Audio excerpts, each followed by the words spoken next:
We'll talk about mission today, how to make sure that we focus on mission without neglecting. Today we're focused on mission, but I think there are three things that we always have to keep in tension and never say, this is the thing we should, pursue. And the other two are not as important. Okay? So before I talk about mission, I want to talk about something else. And I want to start by looking at, if you look at if you have read much of the missional literature, like Alan Hirsch, Neil Cole, Reggie McNeil, Soma people. How many of you are familiar with Soma? Soma people. Okay. So I want to talk a little bit about something. Neil Cole says the core of his teaching is in focusing on divine truth, nurturing relationships, and apostolic mission. He would say that's what the church is, and that's what the church should be about. GCM, another missional organization, focuses on gospel, community, mission. I just saw what you talked earlier. You said, I saw somebody drew here, prophet, priest, and king. Kaspar, right?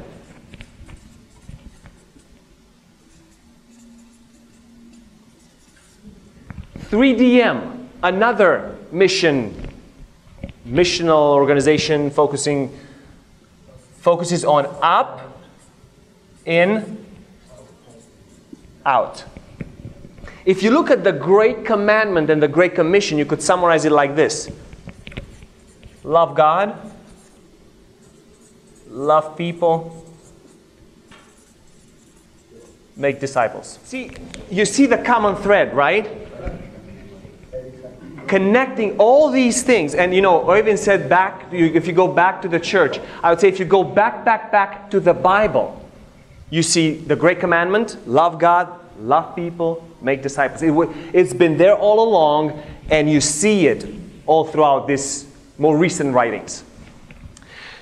We at Reese see ourselves, we define it like through identity. As worshipers, connecting with God. It's important to hear from God, spend time with God, be moved by God, and respond in adoration towards that. We worship God because this is what He made us to be. We are family. We're brought in His family. We're made children of God, like John 1 says. So that makes us brothers and sisters. And we need to care and make sure that the family is healthy. And we are also ambassadors. 2 Corinthians 5. We are messengers of reconciliation. We represent Christ wherever we go. Jesus says, as the Father sent me, so I sent you. We are the sent ones. So what I want to do is, we often want to focus on one. And what I'm saying is, we should have all in mind. Of course, if you're not connecting with God, if you don't hear from God, all that will be activity, busyness, but will be lacking of power. You'll be, and I think they're connected. I don't know how you cannot be connected with God and be a good family and be good missionaries. In a supernatural way, right? Because you could take care. There are a lot of non-Christian people that take care of their families, but to sacrificially give of our time and resources and energy, that we would serve the family, those inside the church, as well as those outside of the church. So what I'm proposing is to keep all these things in tension. Now, before we discuss a little bit about rhythms, I want to talk about if you are to lead your team in mission, The leader must drive that. If you want the team to be gathered and go towards, the leader has to drive there. And you know the old saying that goes like, you can't lead where you don't go, and you can't teach what you don't know. And recently we were together with our M4 team in Estonia. We gathered together, and among us there was a young guy, I think 22 right now, who with his church they have seen, within the last 3 years I believe, they have seen over 90 people baptized. This is a very small church, started as a church plant, lots of young people. And they asked, some of the people there said, what's the secret? Obviously you have done something, it's amazing the results that you've seen and the fruit that God has blessed you with. What did you do? And his answer was very simple.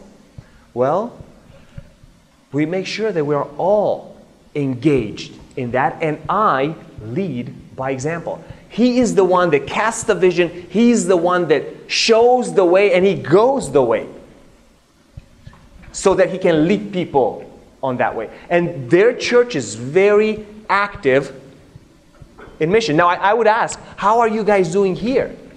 If the leader tends to be this way, he needs strong voices here. So this would be a good way for you to evaluate the health of your core group, the health of your church. How are we connecting people with God? Are people hearing from God? Are we spending time with God? And we'll see in some of the rhythms that I'll talk about. How are we taking care of the family of God? How are we taking care of each other? Do we know the needs that are around us, among us? Do we listen? And last but not least, are we engaged with people who are far from God? I think that the default mode of the church is inward focused. That's what we default to. And I think there has to be a push towards mission. That's not a comfortable place for us to be. And that's why the evangelists and apostles lead the way there. Since we're talking about mission, and we'll be focusing on mission, I think when you talk about mission, you need to have these two elements.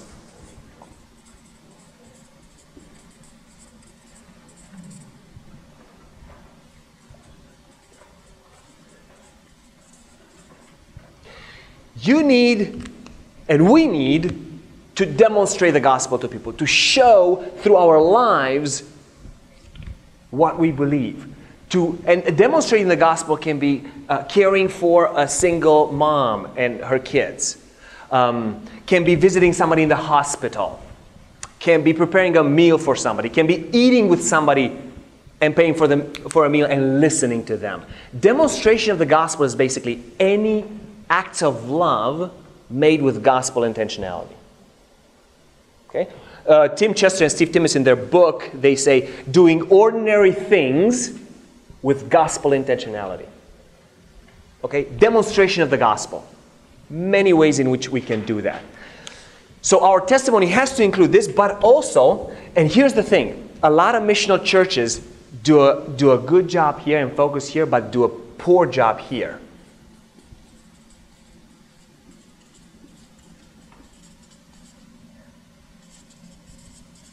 Declaration of the gospel.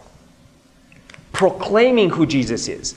Bringing him into the discussion. Showing them that he is the only hope, the only one who satisfies our deepest desires, deepest hopes, and he heals our deepest pains. Declaring that to people. And oftentimes what I have seen, a lot of the missional strategies are a way to mask the fear of men. We do these things, but we never get here because we are afraid of what people think, what people say. And then we build relationships for a long time without getting to declaring the gospel. And I don't think that's good. I don't think that's healthy. I don't think you should talk about Jesus all the time right away and get so fast into it. But I don't think you should wait a year until you bring him up in your conversations. Okay? And I think Tim Keller puts it very well when he says, if demonstration without declaration is unintelligible. If you only show the gospel through your actions, people will see your unusual way of living, but won't get it. Why do you live that way? Why? And you never say, you never tell. Okay, so demonstration without declaration is unintelligible. On the flip side, declaration without demonstration is unconvincing. People hear you talk about Jesus, but they never see your life. They never get to experience the kindness and love demonstrated through action. So I think we need to have both as we think about reaching out to people. And now I'll go into a few rhythms. A few rhythms that I think are important in reaching out to new people. Prayer. You have it in your outlines. To develop a rhythm of prayer. You remember the early church, that was one thing they were committed to. Prayer. And we realized that, my brother and I planted a church in Romania, Missio Dei, and for a while we didn't see much fruit. We didn't see many people come to faith, and we're like, man, we're trying all of this, and we're trying to declare the gospel to others, but we didn't see much fruit. So then we said, one time we just gathered the church, and I think it was about a month, we took a time of fasting and prayer and asking God to move. Well, nothing happened for a few months. Until I think it was about 4 months after we had that season of prayer and fasting, where we've seen fruit like we've never seen before. People from among us who thought they were Christians, but they realized they were not walking with God, and they came to faith. So then we thought, well, why is this happening? And when we looked back, we were like, maybe it's because we sat before God and say, God, if you don't move, our strategies won't work.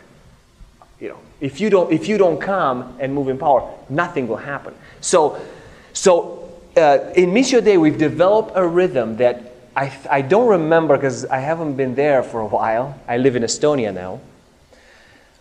But we've developed a rhythm that for a whole week, every other month I think it is, for a whole week, every meeting that we have turns into a prayer meeting among the church. So if there are different structures, people are meeting in missional communities, DNAs, smaller groups, corporate gatherings, everything turns into prayer. That's become a rhythm. And this is what is important, to do things in a rhythm, not do it when you feel like it or do it every once in a while. So in Missio Dei, that has become a rhythm. In Riste Church, the church that I'm part of, 2 girls have initiated every week bringing the church together and praying, and they lead that. It's a rhythm. It happens every week. So I would say this is foundational. You heard, I think it was some speaker in the main session. Revival. What did Billy Graham say? The first requirement, people pray. Second requirement for revival, people pray. Third requirement, people pray. This is a spiritual thing. We're not going in our own power. If we do, not much will happen. And prayer shows that we can do it, and prayer shows our dependence upon God. So that's the first rhythm. Now, I will say this. There will be times where you will do more than just this. There will be seasons where, right now my wife and I don't have any kids. So we can. Craig has 4 kids, and a lot of them are small. Like your smallest is like under 2, your youngest. So depending on the season that you're in, you may do more. But you see, I try to think, I do trainings and teachings with companies. I look for opportunities. How can I How can I test where the soil is? So I ask questions. Like, Easter comes, and my wife knows when Easter comes, a lot of people hear the gospel, the people that I work with. Because I ask, what does that mean for you? What is Easter? And we start talking, and then I say, can I share what Easter means for me and why? And then that has given me some opportunities. And one of the people that I worked, one of the ladies that I work with, she's a CFO of a transport company, and she said, I've never heard something like this. I'm very interested in this. Okay? And then I said, okay, well, we meet anyways, so how about I give you some books to read? So far, she's read The Prodigal God, The Reason for God by Tim Keller. She has read More Than a Carpenter by Josh McDowell, Purpose-Driven Life by Rick Warren, C.S. Lewis, Mere Christianity. And then I said, what about the Bible? And I gave her as a gift a Bible. And she started reading the Bible. And I have seen myself working with her. She went through some difficult times with her work. She said, Theo, it's unbelievable. 10 years ago, I would have been destroyed, hopeless. But this time I've been able to recover so quickly. I think it's because of God. So we're having these kinds of conversations. Now, not everybody is like that. A lot of people are not interested. That's okay. That's okay. Here's the thing that I've learned, and whenever you want to invest your life, look for signs of responsiveness. You look for signs of responsiveness and obedience. If you look at Jesus, Jesus loved everybody. Everybody. Jesus loved without anybody who come to him, he loved them, including Pharisees. Challenged those who followed him, but he only discipled those who obeyed him. So he loved people, challenged them, and when people followed, he invested his time and his life into those who obeyed him. So I would say this, love everybody. When you throw challenges, see where they fall. And if they may not be the right soil, people of peace, maybe you're familiar with that. If they're not responsive then I would say you give them time. You continue to love and be open, but I want to look to see who are the people that I want to invest my life into. And Dietrich Schindler would say, don't invest your life in potential. Potential is just possibility, but there's no provenness, there's no track record, So those are some of the things that I've learned. Now, if you have a family member, it's different dynamic. Yeah. If you have a neighbor, this may be a different dynamic because you're next door anyways. Another rhythm, another question, it's blessing. How can I, asking the Holy Spirit and challenging your people to ask the Holy Spirit, how can I be a blessing for a person who's far from God? In any way, like Craig riding the bike. But you see, Craig was connected to God. Again, that's key. Being connected with God and acting in obedience to what He's saying to us. How can I bless people in a way that will show the gospel to them? Let me give you an example. I got to know this guy who's Russian, not my neighbor, another guy. And he started to be part of our community and being part of our gatherings at a cafe. He doesn't come to church gatherings. And we as a community meet in a local cafe. And he started to become part of it. And we had this, I think we were talking, it was we do a thing called Ask Anything. We just get together and anybody can ask any question on any topic. Right? So there are personal questions like what's your greatest fear or what's been your greatest accomplishment. There can be spiritual questions. What do I believe in God and why? There can be career, whatever, anything.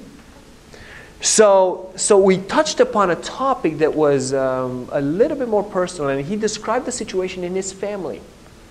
How difficult it was. Single mom, which is very common in Estonia. Single mom, brother with disability. He was struggling to find a job. Been rejected in several places because he was Russian. There's some animosity between Russians and Estonians. And he was just, this is a very tough spot we're in. Man, and I felt, right there, I felt so sad for him and so compassion for him. And I went home, I talked to my wife and I said, babe, this is Andre and this is his situation. I think we should bless him financially. I just feel that we should give money to this guy. Oh, sure. And we gave a significant amount of money. And I said, Andre, here's, I've heard your story, man, and I just I believe that God, whatever God gives, we should be a blessing to others. And I believe this is from God. He doesn't believe in God. This is from God. And he was speechless. He said, my friends don't do that for me. My friends have not done that for me. I've known you for 2 months. And I said, and he was blown away. Simple, but being in touch with the Spirit told me, Theo, this guy you should bless. And now he's part of us. He said, he likes the community. He's not yet a Christian. We're praying for him. And I invited him to, I knew I was going to speak about something that would touch on the gospel. It would be the gospel message, basically. But he hasn't come yet to our gatherings. But he's part of our community, which is great. And part of things that we do, we did a grill. He was part of it, So, what are ways in which you can bless people? Sometimes special things like this, or sometimes more. I thought you were going to say something. Okay. People. I really like. I think it was a friend of mine, Jeff Vanderstel, who said. He said, "Live your life in such a way that could only be explained by the gospel." How can you live your life in such a way that only the gospel could explain? I mean, I'm not saying that this wasn't like this, but there are things that we can do that people say, how would you sacrifice your time, your energy for me?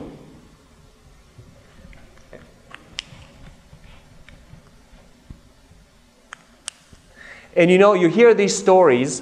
I can give you a lot of failures from the other two categories. This is a strength of mine, and I think that's why Oyvind invited me to speak about that. But I can give you ways where I failed in not caring for the community, not being, not connecting with God, not being disciplined in hearing from God. I can give you examples of that. So, I just want to encourage you and say, if you listen to God and then act in obedience, God can use you. Another rhythm is a rhythm of celebration. What are ways where you can celebrate? We have a lot of kids in our church, and there are birthday parties that they invite their friends to. Birthday parties that their kids have birthday parties that they invite their friends to, or they go to their friends. There are things that happen less frequently, like Eurovision. You bring everybody together and you watch it with your friends, right?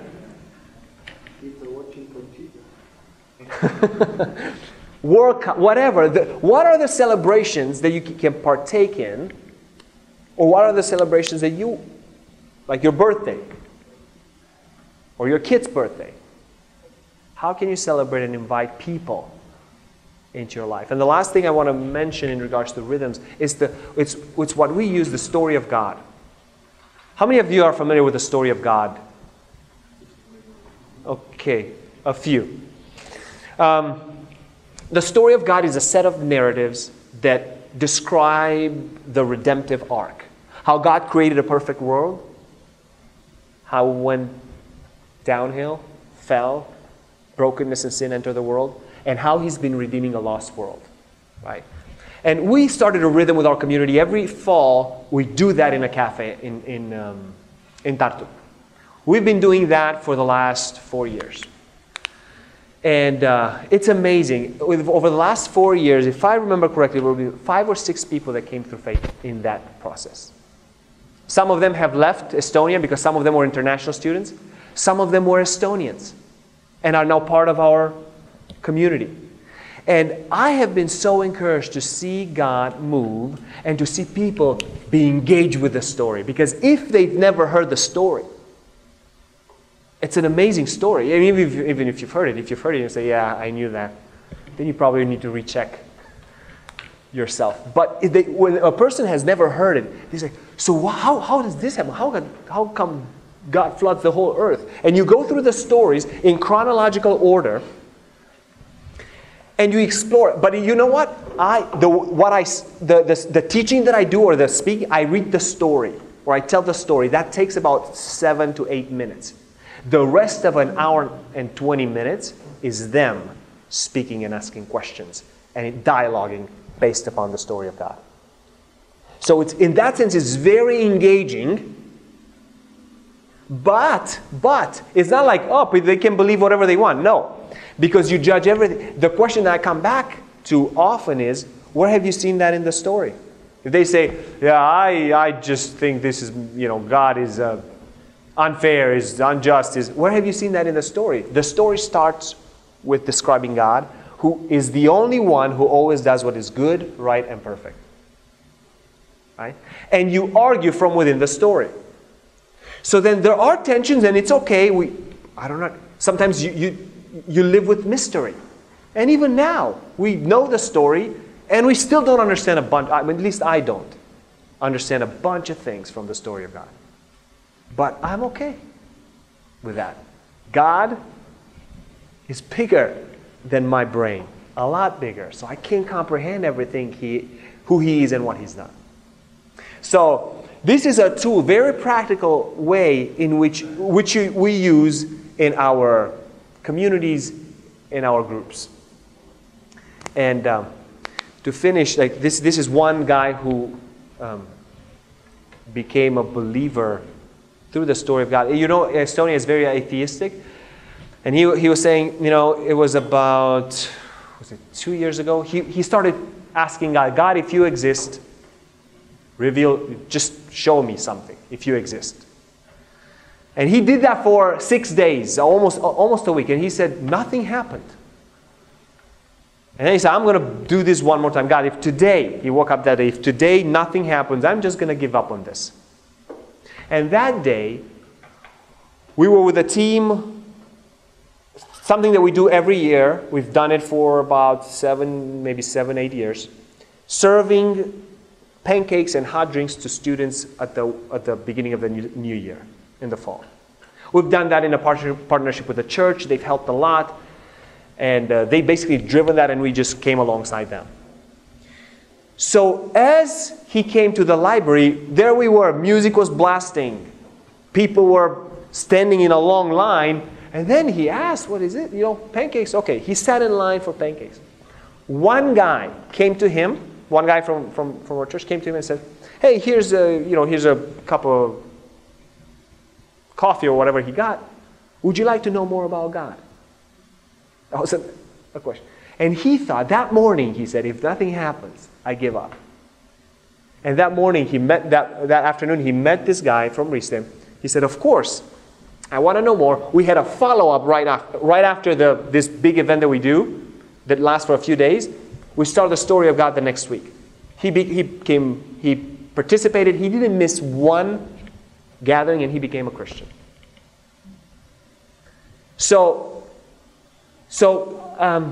these are just tools that can be useful, but it's God who works, and it's our responsibility to respond to whatever He tells us.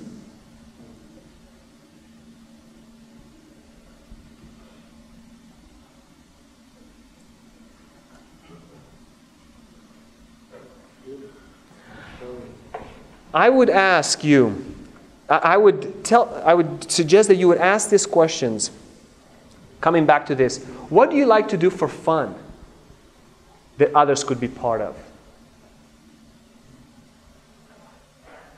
I go to the gym. And there's this guy that I got to know. He's not a Christian. He's not interested in God. He's an atheist. He was in a while, he researched, but he said, I don't believe this. Well, I still go with him because I go to the gym anyways. I need to work out. I need to stay in shape. What do you like to do for fun that you can involve others?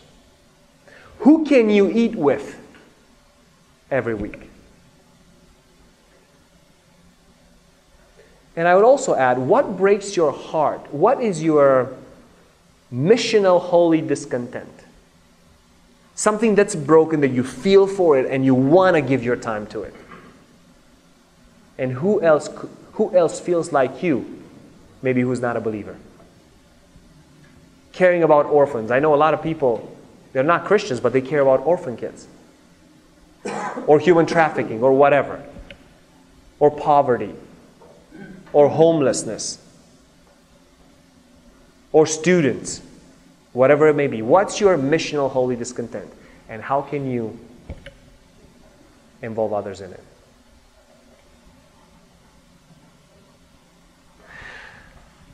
And I will conclude with this, and then we'll have about 15 more minutes, right?